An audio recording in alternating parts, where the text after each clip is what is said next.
look at the big picture, you're also going to know that when something bad happens, something good's going to happen. But you got to prepare for whatever is coming. If you think the next 20 years will be like the last 20 years, you're going to get creamed. You know, when you and I go to the supermarket and we buy a carton of milk, we always check for the expiration date. But most people do not check for the expiration date on their brains. So what this book says here, the most obsolete idea, is go to school, get a job, work hard, save money, get out of debt, and invest for the long term in the stock market. See, why would you save money when they're printing trillions of dollars? Why would you invest in the stock market for the long term when you have HFT, high frequency trading, and the Dow's at 18,000? So what do you do? Well, that's what I'm saying. You have to look at the other side. Which way is it going to go? So do you keep cash? Because if you keep cash, you're losing money. Why would you save cash? Why would you save cash? They're printing cash. Sure, if you invest into real estate. So what's the solution to it? What I write about on Second Chance, everything is opposite.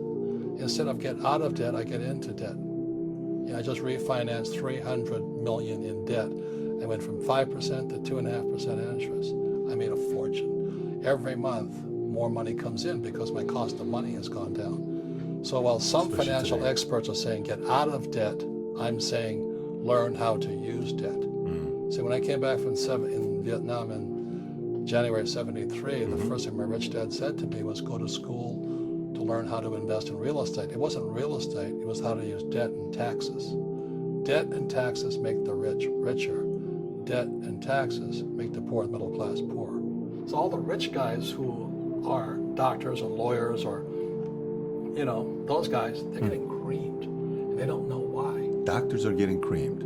Oh yeah, they make more money, but the take home is less. Sure. You know, my doctor just yelled at me. He's happy. He says, "Oh, guess what? I finally made $1 million." And I said, "Yeah, this is just 3 weeks ago." And so I said, "Yeah, well, how much you pay in tax?" This is 2014. He says $750,000 in taxes. So his net was about $400,000. That's not bad. But when I make $1 million, I keep $1 million.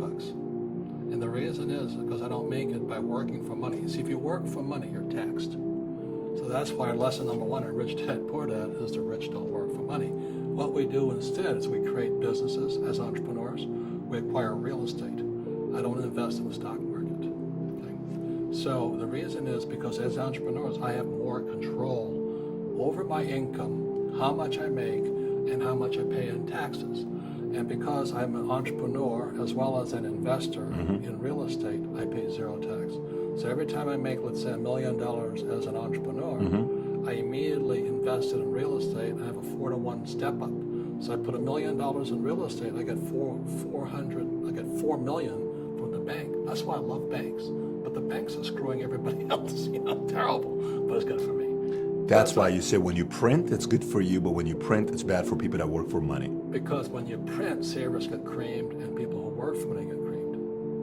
When they print, debtors get rich. You see, debt and taxes make the rich richer, and debt and taxes make the poor middle class poorer. Well, I'll just tell them the same thing that happened to me. You know, my last paycheck, I still remember it clearly. It was one of the worst and the best days of my life. And I was in Puerto Rico. I was working for Xerox, and my boss gave me my last. It wasn't a paycheck; it was a bonus check. I think it was about $30,000, taxable. It's the only problem with that. So I got this check, and I went, "Holy mackerel!" You know what I mean? So I was excited, but I was also disturbed. And so this other guy comes up to me. His name was John, and John says to me, he says, "You're going to be back." I said, "Why?" He says, "Because you're going to fail." I looked at him and said, "Look," few expletive words, because that's what he did. He left Xerox, failed, and he came back. And I said, "Look, you failed and you came back, but I'm going to fail and I'm never coming back." And that's the attitude. Do you know what I mean? Absolutely. If you say, "Well, if I fail, I'll go back to mommy and daddy," then that's what you'll do. So if you fail, that's when I became an entrepreneur, because I had no money. I had no money for years. You know, I didn't have a paycheck. But that's what my rich dad encouraged me to do. He says, when you don't have this paycheck, you get hungrier, smarter, and it's a test of your character. Will you become a crook? Will you become dishonest? Will you cheat and steal? Or will you become a better human being? So really that's the benefit of becoming an entrepreneur, is you really find out who you are when you don't have anything. If you're an entrepreneur and you're going to be a big entrepreneur, leadership skills and communication skills are more important than a law degree.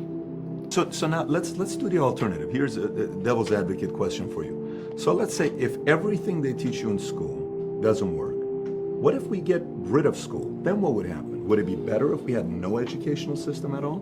No, I'm saying education is more important before. It's just obsolete. You know, there's Moore's Law, which states information doubles every 18 months. In other words, everything's obsolete 18 months. So, and this is just a recent phenomenon. So when you come out of school, you're already obsolete. And that's why I'm the old guy, you know. I meet my friends who went to Harvard. I went to Harvard. I said, yeah, that was how long? 50 years ago? You know, we talked about earlier, when you go to the supermarket, you buy a carton of milk, the first thing you check for is the expiration date. You know, if the expiration date, let's say it's March 1st and, you know, and it's already July, you better not drink that milk. Sure. The same thing happens inside our brains, is when we have obsolete ideas, we get obsolete results.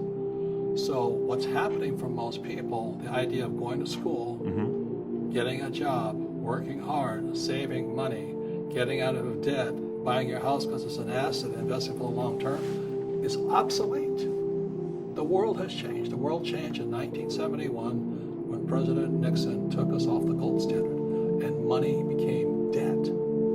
But do we need more entrepreneurs? Absolutely. Okay. But the trouble is, most entrepreneurs, there's 28 million small business owners in America. 24 million are one-person entrepreneurs. They're called non-employee entrepreneurs. So and that's what happens is when people don't really understand what an entrepreneur does. So most big people are self-employed, but they're not really entrepreneurs. The self-employed pay the highest taxes of all, and nobody tells them that. So that's why I was laughing about my doctor. I made $1 million something. I said, yeah, how much you pay in tax? $750. Is that smart? And so when I talk to him, he gets all confused because he did the right things. He went to school, he works hard, it's he and his wife in the business, you know, and they're really good people, but they're not financially educated. So when I talk to him about how I can make $6 or $7 million a year and not pay taxes, his head hurts because he didn't have this book, you know what I mean? So let's talk about this. Robert, simple question. Can anybody become rich? I believe so. So this is what I believe. Sure. In every one of us is a poor person. There's still a poor person inside me. You know, I still go to the supermarket and say, oh, Crest is on sale or Colgate's on sale.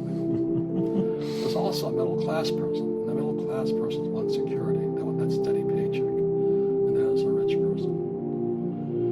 And they're all inside of us except that it's not taught. You're taught to go to school, get a job, and get a paycheck. You're not taught how to get rich. If you read Rich Dad, Poor Dad, my rich dad refused to pay me. He said the paycheck was one of the most damaging things you can take in your life. He says the moment you take a paycheck, you're an employee, and that's the mindset. So my rich dad never paid me. We drove my poor dad, you know, government employee, nuts. You gotta pay people, you gotta pay people. And rich dad was not saying that the paycheck was bad. He says you didn't want to be a slave to money.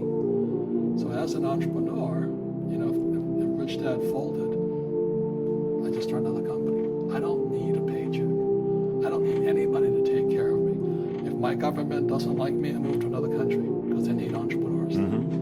So the entrepreneur is not so much the business. The entrepreneur is really the mindset and the skill sets and the different set of rules. You see, I don't operate, small business does not operate in the same rules as big business. Do you think the direction America is going right now, they're driving some of the entrepreneurs out? You can't drive a real entrepreneur out. When I say out, meaning out of the country, could that be where somebody says, I'm going to go outsource or I'm going to go move my business elsewhere? You think that's a cause and effect?